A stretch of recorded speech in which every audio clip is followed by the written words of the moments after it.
Halo sobat, jumpa lagi di channel Sarjana Pengangguran. Kali ini kita akan merangkum sebuah film yang berjudul Jojo the Rabbit. Sebelum dimulai, silakan tekan tombol like, komen, dan subscribe agar kalian selalu mendapatkan video terbaru dari channel ini. Oke, langsung saja simak alur ceritanya.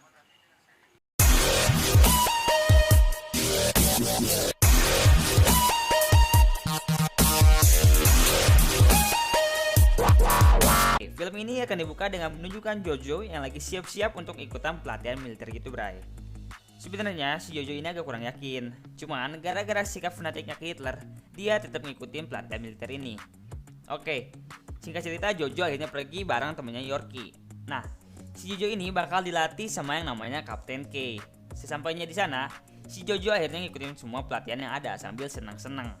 Sampai akhirnya dia disuruh untuk nunjukin sikap pemberaninya dengan ngebunuh kelinci. Tapi karena si Jojo ini penyayang gitu, jadinya dia nggak berani. Yang akhirnya bikin dia diejek dengan sebutan Jojo Rabbit. Jojo yang kabur pun akhirnya dapat pencerahan dari teman hayalannya yaitu si Hitler. Jojo yang udah dapat pencerahan akhirnya lari dan ngambil bom yang dipegang sama si Kapten K. Tapi sayangnya bomnya mantul yang akhirnya meledak di depan muka Jojo. Jojo pun akhirnya dilarikan ke rumah sakit. Namun, insiden tersebut ternyata meninggalkan bekas luka di wajah Jojo, yang akhirnya hal ini menyebabkan ia tidak percaya diri. Singkat cerita, setelah Jojo sembuh, ia dan ibunya pergi ke kantor Kapten K. Di sana, ibu Jojo meminta kepada Kapten K untuk selalu melibatkan Jojo dalam segala pekerjaan Nazi. Hal ini dilakukan agar Jojo tidak merasa terasingkan. Jojo pun akhirnya dapat sebuah pekerjaan untuk menempelkan poster propaganda di sekitaran kota. Di sela-sela pekerjaannya, Jojo dan ibunya pun menyempatkan diri untuk melihat orang-orang pengkhianat yang dihukum gantung. Setelah beres dengan pekerjaannya, Jojo pun akhirnya pulang. Namun, saat sampai di rumah, Jojo menemukan sebuah pintu rahasia yang ternyata di dalamnya terdapat seorang wanita Jews atau Yahudi.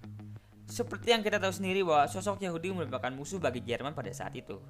Oke, di sini kita dapat tahu bahwa wanita tersebut bernama Elsa. Di sana Elsa mengancam Jojo untuk tidak memberitahukan keberadaannya atau ibunya akan mati. Jojo yang ketakutan pun akhirnya kabur. Setelah kabur, Jojo sedikit berbincang dengan teman imajinasinya yaitu si Hitler. Setelah berbincang, Jojo pun memutuskan untuk berusaha mulai pertemanan dengan si Elsa dengan tujuan akan menikamnya saat ia lengah. Itu rencana Jojo sebenarnya. Oke, setelah itu scene pun berpindah pada malam hari. Di sini adegan memperlihatkan ibu Jojo sedang sedikit berbincang dengan Elsa, yang artinya ini menyebutkan bahwa ibu Jojo telah menolong seorang Yahudi. Dalam percakapan ini dapat disimpulkan pula bahwa ibu Jojo dan Elsa memiliki sedikit hubungan emosional gitu, walaupun tidak dijelaskan secara gamblang. Esok harinya, Jojo kembali berbincang dengan Elsa. Jojo menyatakan beberapa syarat agar Elsa bisa tetap tinggal di rumahnya. Salah satunya Elsa harus memberitahu Jojo segala sesuatu tentang kaum Yahudi, yang nantinya informasi ini akan dijadikan buku oleh Jojo. Namun, karena Elsa dan Jojo belum saling kenal, Elsa pun akhirnya kembali menakut-nakuti Jojo. Esok harinya Jojo pun kembali mendatangi Elsa. Namun kali ini dengan metode yang berbeda. Kali ini Jojo menyuruh Elsa untuk menggambar peta lokasi di mana kaum Yahudi tinggal. Saat menggambar, Elsa sedikit berbincang dengan Jojo bahwa ia memiliki seorang tunangan yang bernama Nathan. Namun Nathan telah hilang bersama pasukan perang lainnya saat ia bertugas. Tapi karena sifat benci Jojo kepada kaum Yahudi, Jojo pun terus mengejek Elsa. Setelah selesai, Elsa memberi hasil gambarannya kepada Jojo. Namun gambar tersebut hanyalah sebuah gambar kepala Jojo. Jojo pun kembali gagal menggali informasi tentang kaum Yahudi. Setelah kembali gagal, Jojo pun akhirnya pergi ke sebuah perpustakaan untuk membuat surat palsu yang seakan dibuat oleh Nathan, tunangannya si Elsa tadi. Singkat cerita, Jojo pun balik ke rumahnya buat bacain surat itu ke Elsa. Oke, isi dari surat palsu ini nyatain bahwa si Nathan seakan udah gak mau berhubungan dengan Elsa, karena si Nathan udah punya pacar baru. Setelah dengar cerita itu, si Elsa pun langsung sedih. Nah, Jojo yang gak nyangka si Elsa bakal sedih kayak gini, akhirnya ngebacain surat palsu yang kedua. Isi dari surat palsu yang kedua nyatain bahwa Nathan gak jadi buat mutusin Elsa, karena Nathan tetap mau untuk ngajak nikah Elsa. Si Jojo ini emang lawak, bray. Singkat cerita, si Elsa akhirnya mulai ceria lagi. Setelah kejadian itu, Jojo dan Elsa sedikit ngobrol yang bikin mereka makin dekat. Scene pun berpindah pada esok hari. Di sini, adegan nunjukin si Jojo yang lagi bareng ibunya. Ibunya Jojo sedikit nasehatin si Jojo. Ibunya bilang kalau cinta itu merupakan hal terkuat di dunia. Kalau seseorang lagi jatuh cinta, perutnya seakan penuh sama kupu-kupu. Itu kata ibunya si Jojo. Di sini juga Jojo dan ibunya sedikit nari-nari manja gitu, Bray. Singkat cerita, Jojo akhirnya pulang. Sesampainya di rumah, Jojo dan Elsa kembali ngobrol. Di sini kelihatan kalau Jojo dan Elsa semakin dekat gitu. Si Jojo kayak ngasih perhatian lebih ke si Elsa. Elsa bilang ke Jojo kalau orang Yahudi suka sesuatu yang jelek. Dan di saat bersamaan si Jojo pun ngaca dan ngelihat wajahnya yang jelek. Ini berarti Elsa juga suka sama Jojo. Scene pun berpindah pada malam hari. Di sini diperlihatkan Elsa lagi ngobrol sama ibunya Jojo. Mereka ngebahas tentang cinta dan kehidupan. Di sini pun dapat kita tahu bahwa ibunya Jojo nyembunyiin si Elsa karena Elsa ini mirip sama kakaknya Jojo yang udah nggak ada, yaitu Inga. Jadi itu merupakan alasan kenapa si Elsa ini dirawat sama ibunya Jojo. Esok harinya Jojo pergi ke kantor Kapten K untuk ngasih tahu kalau dia punya buku tentang kaum Yahudi. Tapi sesampainya di sana, ia malah diketawain oleh Kapten K dan kawan-kawan karena bukunya yang konyol. Akhirnya Jojo mutusin untuk gak jadi nerbitin bukunya ini. Singkat cerita, ia pun pulang ke rumah dan kembali ngobrol dengan Elsa. Di sini Elsa bilang ke Jojo kalau Jojo bukanlah seorang Nazi, melainkan hanya bocah baik hati yang tinggal di Jerman. Di saat bersamaan, Elsa ngelihat kaca dan mendapati dirinya yang kotor. Elsa pun akhirnya mandi. Pas beres mandi, Jojo gak sengaja nih ngeliat Elsa yang makin cantik. Di saat bersamaan, perut Jojo tiba-tiba penuh sama kupu-kupu, yang nandain kalau si Jojo ini seakan lagi jatuh cinta ke Elsa. Tapi saat momen itu berlangsung, tiba-tiba terdengar suara seseorang yang ngetuk pintu. Waktu dicek, yang ngetuk itu adalah Gestapo. Buat yang gak tahu, Gestapo ini semacam polisi pengawas gitu, buat ngawasin kalau ada yang berkhianat dari Jerman. Singkat cerita, Gestapo pun masuk dan ngecek rumah Jojo. Tapi di saat bersamaan tiba-tiba datang Kapten K bareng ajudannya. Nah, akhirnya rumah Jojo ini dicek sama Gestapo dan Kapten K.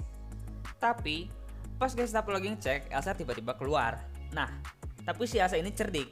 Dia pura-pura seakan jadi kakaknya Jojo yang namanya Inga tadi. Tapi karena gerak-gerak Elsa sedikit mencurigakan, Gestapo pun minta Elsa untuk memperlihatkan KTP-nya. Singkat cerita, Elsa pun nunjukin KTP-nya Inga. Pas sudah ketemu, Kapten K nanya ke Elsa tanggal berapa dia lahir. Elsa yang gak tahu apa-apa, akhirnya asal jawab kalau ia lahir tanggal 1 Mei 1929. Dan ternyata tanggal lahirnya sesuai sama yang di KTP. Jeng jeng jeng. Singkat cerita, Kapten K dan Gestapo pun pergi. Setelah pergi, Elsa bilang ke Jojo bahwa tanggal lahir yang disebutin Elsa ternyata gak sesuai dengan yang di KTP. Ini berarti si Kapten K tadi ngelindungi mereka dari Gestapo. Oke, singkat cerita si Jojo ini akhirnya mutusin buat ngasih tahu ke ibunya kalau dia sama Elsa sekarang berteman. Scene pun berpindah nunjukin Jojo yang lagi ngobrol sama si Hitler, teman imajinasinya tadi. Di sini Jojo bilang ke Hitler kalau si Elsa orang Yahudi ini sama sekali nggak jahat kok. Propaganda yang selama ini diterima Jojo ternyata nggak benar. Lantas si Hitler pun langsung marah ke Jojo. Oke, singkat cerita percakapan itu berakhir dan Jojo akhirnya keluar rumah buat nyari ibunya. Pas lagi di jalan, Jojo nggak sengaja lihat kupu-kupu yang akhirnya diikutin sama si Jojo. Tapi pas diikutin, Jojo nggak sengaja ngelihat orang yang digantung pakai sepatu merah. Dan yang digantung itu adalah ibunya si Jojo. Sumpah, di sini ini sedih banget, Bray. Kayak tiba-tiba bikin mata berkaca-kaca gitu. Setelah bersedih, si Jojo pun lantas pulang. Sesampainya di rumah, Jojo langsung mendatangin si Elsa. Dia pun langsung nusuk Elsa pakai pisau yang dipegangnya. Tapi nggak sampai nusuk banget gitu. Nah, di sini si Elsa pun langsung tahu kalau si Jojo sedih gara-gara ibunya udah meninggal. Malamnya Elsa dan Jojo kembali ngobrol, yang bikin mereka makin dekat. Di sini Elsa ngasih tahu kenapa ibunya Jojo mau nampung si Elsa ini. Esok harinya, waktu si Jojo lagi jalan-jalan keluar, seluruh kota tiba-tiba panik, Bray. Si Jojo lantas kebingungan. Nah, si Jojo yang pelangap-pelongo ini nggak sengaja lihat Yorkie, temannya waktu itu. Jojo nanya ke Yorkie, lagi ada apa nih? Terus Yorkie yang jawab, kalau Jerman lagi diserang sama Rusia dan Inggris. Jojo pun akhirnya mutusin buat bantu Yorkie ikut perang. Pas lagi ngebantuin, si Yorkie tiba-tiba bilang ke Jojo kalau Hitler udah mati gara-gara bunuh diri. Yorkie bilang, ternyata Hitler sama ini punya sifat-sifat jelek yang disembunyiin dari masyarakat Jerman. Oke, singkat cerita Jerman pun kalah dari serangan tersebut. Setelah perang selesai, Jojo, Kapten K, dan pasukan Jerman lainnya ditangkap oleh tentara musuh. Nah, tapi di sini Kapten K yang sayang sama Jojo akhirnya nolongin Jojo biar dibebasin sama tentara musuh. Di sini si Kapten K berlagak kayak pura-pura nggak kenal gitu sama si Jojo dan nganggap bahwa si Jojo ini musuh. Si Jojo pun akhirnya dibebasin. Waktu perjalanan pulang, si Jojo nggak sengaja ketemu sama Yorkie.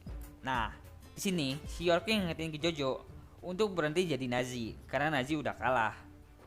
Pas udah beres ngobrol, Jojo akhirnya pulang buat ketemu sama si Elsa. Pas udah sampai rumah, si Elsa langsung nanya ke Jojo siapa yang menang perang. Si Jojo yang takut kehilangan Elsa nggak mau ngejawab.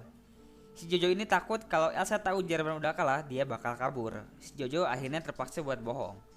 Tapi si Jojo yang baik hati lagi-lagi merasa iba kalau Elsa harus terus dikurung di rumah Jojo. Jojo pun akhirnya ngebuat surat untuk ngajak Elsa kabur dari rumah tersebut. Di sini Jojo pun sekaligus nyatain kalau dia cinta ke Elsa. Elsa pun ternyata cinta juga ke Jojo. Tapi cinta yang mereka berikan merupakan cinta sebagai kakak adik itu, Bray. Bukan cinta yang cinta-cintaan. Lu ngerti lah. Setelah ngobrol dengan Elsa, Jojo kembali didatangi oleh teman imajinasinya, si Hitler. Di sini, Hitler marah ke Jojo dan memintanya untuk tetap setia kepadanya. Namun, Jojo yang sudah terlanjur membenci Hitler karena kematian ibunya, akhirnya membantah perintahnya. Jojo pun menendang si Hitler keluar dari jendela. Oke, setelah kejadian tersebut, singkat cerita Jojo dan Elsa pun akhirnya keluar rumah. Elsa yang mengetahui bahwa Jojo telah berbohong, akhirnya menampar Jojo karena kesal. Namun mereka akhirnya perlahan mulai menari, dan film pun tamat.